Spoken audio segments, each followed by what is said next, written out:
Welcome, guys, to episode 3 of Men Don't Talk. I believe it is episode 3. We've got Stefano. Did I say it right? Yeah. Yeah. Stefano. Cool. So Stefano is a Italian rapper. I think I can call him that. Italian/UK rapper. He does a lot of great work with young men and stuff. We're really glad to have Stefano on here. So Stefano, if you don't mind, just give people an introduction or flavor of yourself. Yeah, man. So you said my name's Stefano. I lived in the UK for 15, 16 years now.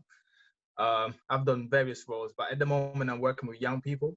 I'm an intervention and resettlement worker.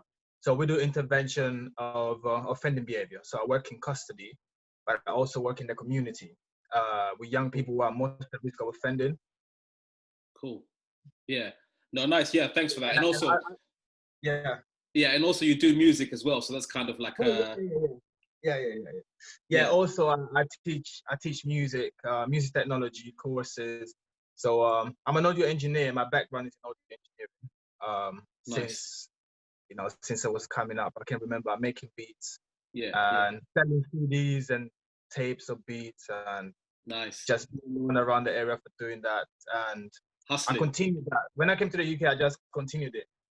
Yeah. No, that sounds great, man. So as you know, this podcast is all about Men Don't Talk United, and you and me were kind of talking about this podcast before, and it's chilled, it's relaxed, just how you're chilled, and it was just like an opportunity to get you on because I thought you'd be perfect because you've got like such a unique background. So I don't know if there's anything that you wanted to talk about. I think in light of this podcast, in terms of obviously Men Don't Talk United, so I've kind of said this to viewers before. So I get a lot of things from mostly the ladies, women, saying that men don't talk about their feelings, men don't talk about issues that affect them. And obviously you work in a really important sector.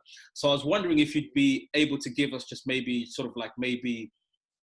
some insight into kind of the things that you see, or like issues that you've seen in terms of that affect like young men growing up in your line of work, and things that you may see as real issues that end up sort of affecting them later on in life.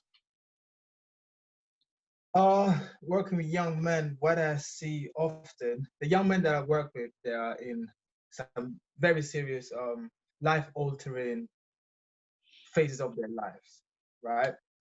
They are very often they've committed an offense and they are about to spend the consequence of their offense, or sometimes about to face court, or they just face court. So very serious, life-altering situations. Yeah. And I think very often at those times, when you ask them, "How are you?" I'm calm. I'm calm. How can you be calm? You just got sentenced and you're away from your family and you're away from everything that you know. How can you be calm? Or for example, as a teacher, a lot of the young people I work with, they have dyslexia or ADHD. They're not able to concentrate properly, and they have history, not as so beautiful history with education. Very often they've been school, and education is a sensitive topic because the very mention of a classroom brings bad memories. The very mention of reading brings bad memories. Maybe they've been laughed at. Maybe the teacher didn't believe in them. Maybe they found their confidence in other different things, and education starts in the thing. So you have 18-year-old, 17-year-old boy who the handwriting is the same as key stage 1. That's the field that I work in. Yeah. So very often to keep the appearance of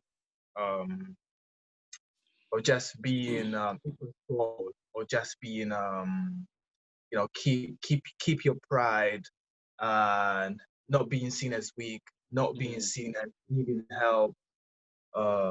Very often that prevents a young person from accessing the help that is necessary for their development.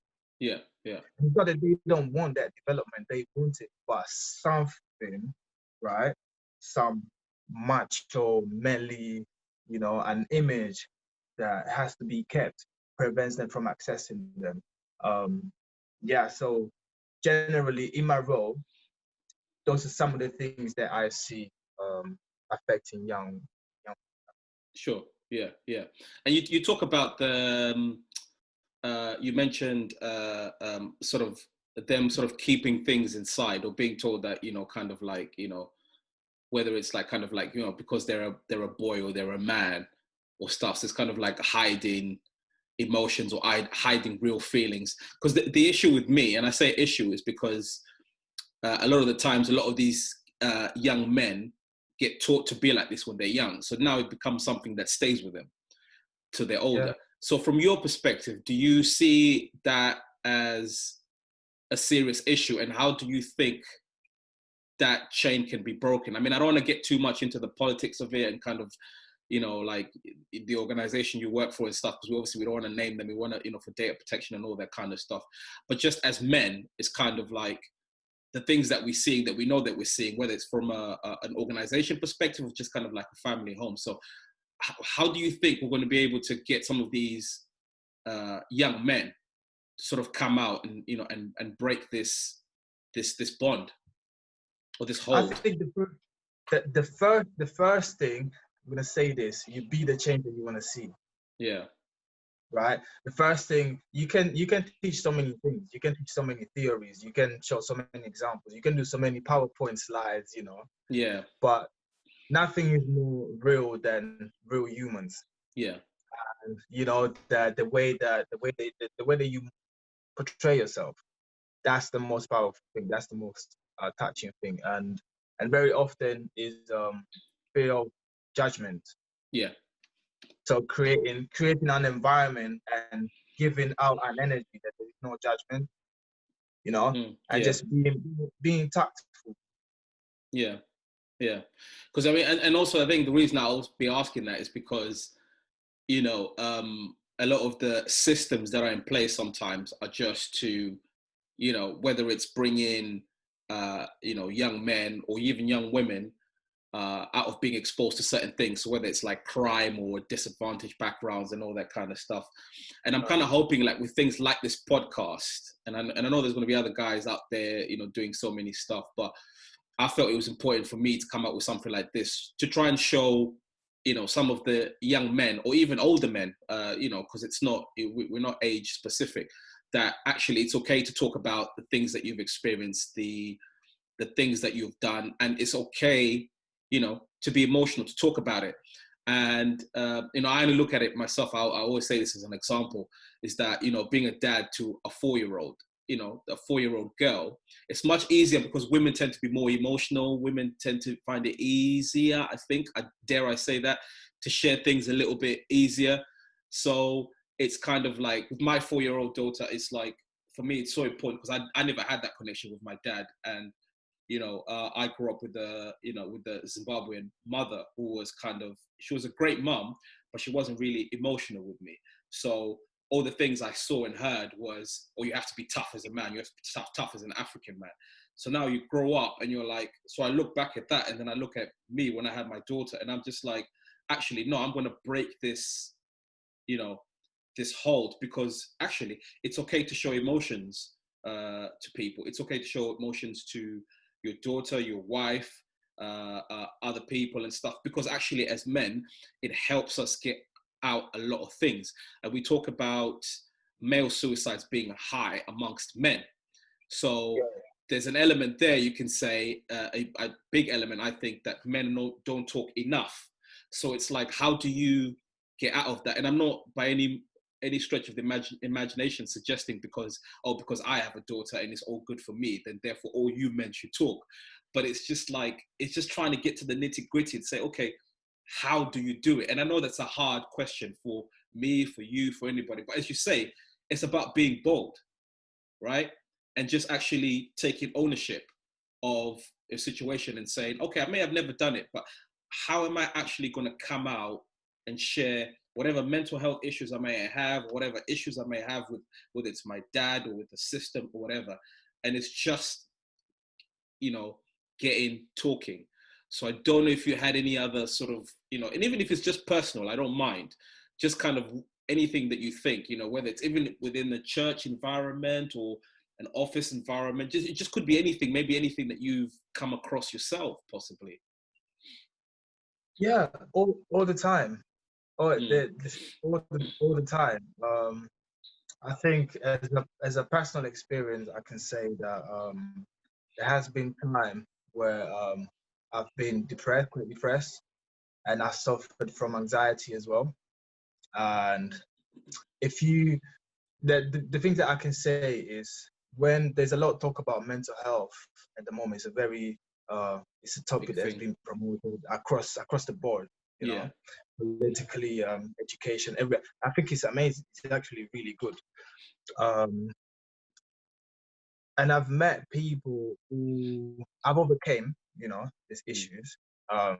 Some of them I'm still overcoming, mm, and I've met people who are in the same position where I was, and they tell me you wouldn't understand unless you experience it. yeah. You know what I mean? I think there is an element of I find that there's an element of shame, and there's an element of fear not being understood Hmm. that I think is key to what you just said, to just locking yourself in. Yeah, yeah, yeah. And if you don't mind me asking, I know it might be a personal thing, but you talked about like having gone through some of those things yourself and come out of Yeah, there. yeah, yeah. Was there anything that like helped you get out of it? I mean, are you able to maybe shed a little bit of light on Yeah, that? yeah, Or yeah, of course. yeah, What helped me was just being true. You know what I yeah, mean? Just being true and just acknowledge the fact that you're a human being. yeah. You're not some robot, macho Terminator who always has to be or always have to have it together. RoboCop or You know something. what I mean? Yeah, Yeah, because I think that's what was modeled to me, and yeah, also the culture where I come from. I grew up in Sicily, yeah. and there's a lot, there's a lot of cockiness, chest Wow. out. You always, I think that's everywhere. You have to Maybe be like a lot of macho. people, It's like Italian yeah, machismo kind of thing. Yeah, yeah, exactly. And yeah, so there's an element of shame in just acknowledging the fact that you feel a certain way. There are reasons why you feel the way you feel. If mm, you've been through traumatic experiences, you gonna experience some sort of imbalance in your yeah, emotion, in your way of thinking, and some way somehow that needs to be sorted out. And yeah, I think what helped me was just acknowledge it. You know what I mean? yeah, yeah, Just yeah, own it. You know what I mean? And yeah, just share it, because what you're doing, you're being true.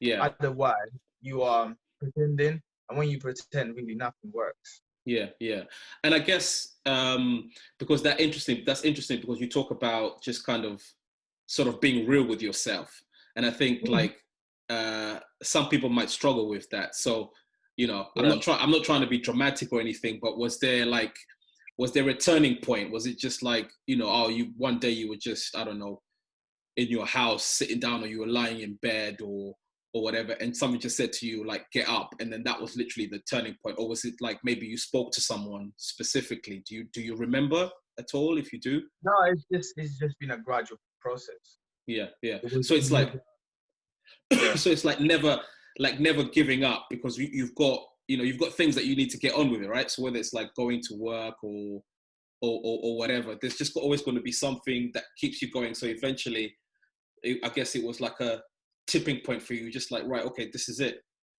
yeah. Yeah, Because what depression does is it keeps you locked in. It keeps you in a cell. And if you're ambitious, it's like you have a barrier that you have to overcome. yeah, And the only way you have to overcome the barrier is just yeah, yeah, yeah, yeah. makes No, sense. that's really good. And I guess obviously your music's been like a massive thing, because I see you like you're really passionate about that. You see all the music equipment in the background and stuff. So has that also been like a big like turning point thing for you, or just something you enjoy doing? Well, music is just something that I've been doing since I can remember, really. Yeah, Um, yeah, so it's been different things. It's been just a way to express myself. yeah, Has been something to pursue. It's been a means for living, to gain income. It's Yeah. been teaching, relationships. Um, Yeah. yeah. Yeah. Yeah. And I mean, obviously, we're going to get the viewers a chance to listen to some of your music and stuff. Cool. I was hoping, have you got anything to play for us there, like a quick tune or? Yeah. Yeah, no, Yeah. yeah. You can play us a little something so people can hear a little bit um, about your music. Hopefully, the microphone's nice and close. People can hear it. I was listening to it the other day, and I was just like, yeah. It's funny actually. I played it for my wife, and she was just like, I was like, listen to this, like, because obviously my wife knows you. You know, it's no surprise to the viewers out here. You know, we used to go to the same church and stuff like that. So when she heard the reggaeton, when I told her like you had a tune, she was just, I think she was expecting like some, not like a hardcore rap song or anything like that, but I think she didn't expect the sort of like reggaeton like background, if you want to call it that. And I was just like, but this is cool. And I was actually trying to educate. I was just like, if you're listening to this, if you understand it, this is basically like Italian, like reggaeton. That's how I looked at it anyway, because I was feeling it. Because I was just like, you know, it's an Italian dude, it's an Italian / UK dude, and he's got a bit of a reggaeton in there. So I was like, yeah, this is really good. So it's just great to see, you know, things like that, because obviously music as well has got such a positive, you know, impact on mood. And generally, and just like esteem and stuff. I mean, we all like music, right? I've never known anybody who doesn't like music. So, yeah. So when you're ready, mate, just play us a little something. We can hear it, and we'll give the viewers also a chance at the end. They can see it. Obviously, I should let you guys know out there that are watching that this is only part one. You know, there's so much we want to talk to Stefano about. So hopefully, we'll be able to continue this to kind of like a part two. So yeah. So when you're ready, Maestro, let them hear it. Let me open it up. Yeah, and you can talk us through it if you're still setting up, just to kind of give us a flavor or like an intro. So I'm about to play a track that I'm doing with an Italian MC. Nice. And he's from near Venice, and he shares similar experiences as me. Yeah. He's black, from Nigerian background. I'm from Liberian background. Yeah. Did you say Libyan? Sorry. Liberian. Liberian. Yeah. Thanks for telling us. Yeah. Yeah. He's black Nigerian, nice. And me and him just kind of share similar experiences, because being a black Italian means something that's a little bit different than being a black British. Wow. And so there's a conversation there, and he speaks about those experiences in his music. Nice. Yeah. Yeah. And so yeah, go on. Sorry. Yeah, so I just found it fit as a producer, I mean, to just invest in him. Yeah. I think he's got talent. He's got a good voice. Nice. And hopefully next time, Stefano, when we get a chance, is that we could possibly hear a bit more about that that sort of that Liberian background of yours, and also kind of how growing up in Italy, because I think people would find that kind of quite interesting. I know I would, because we touched a little bit on the whole Italian machismo stuff and kind of growing up. So obviously very similar to, you know, African culture, not just African culture. I mean, you know, I want to make it restricted to any cultures, because this is for everybody. This is for men generally. So, you know, so whether you're Italian, American, whatever, you're still going to have a similar. Some people will be able to, you know, attach the same sort of similarity in terms of growing up in certain types of backgrounds where that might be strict or not sharing much of their background. So yeah, when you're ready, play it, because I heard a little something there. Can you hear it? Yeah. And this is in Italian, obviously.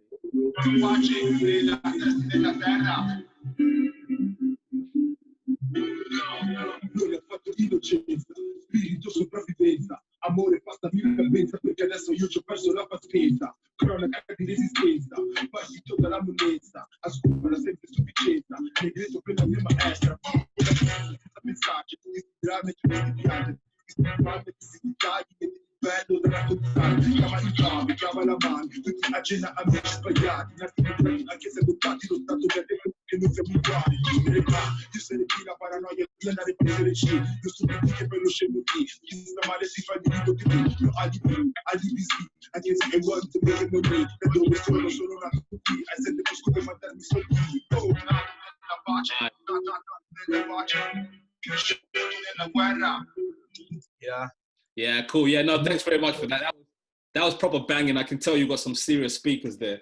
So yeah, no, thanks a lot, Stefano. I think this was like really cool just to give people a bit of an insight into you and sort of like your background. I know it was kind of quick, but what obviously viewers will be able to see a part 2 of this. So the only thing I'll say to our viewers is, you know, we will have this out as soon as we can. So we just wanted to show you a bit of a flavor of Stefano. So I think in part 2, we'll obviously maybe delve a little bit deeper, more into kind of like your background and kind of more about the sort of the way that you grew up and stuff. So yeah, so thanks a lot, Stefano. I know you're a really busy man, you know, making music and working as well. So great to catch up. Thanks a lot for this. And yeah, just want to say to our viewers, watch out for part 2.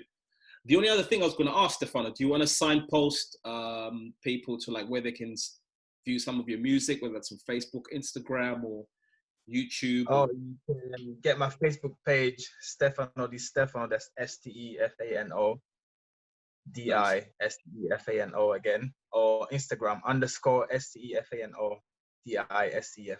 Distefano. Nice one. Thanks a lot, Stefano. And guys, watch out for part 2. Peace. Wicked. Letters.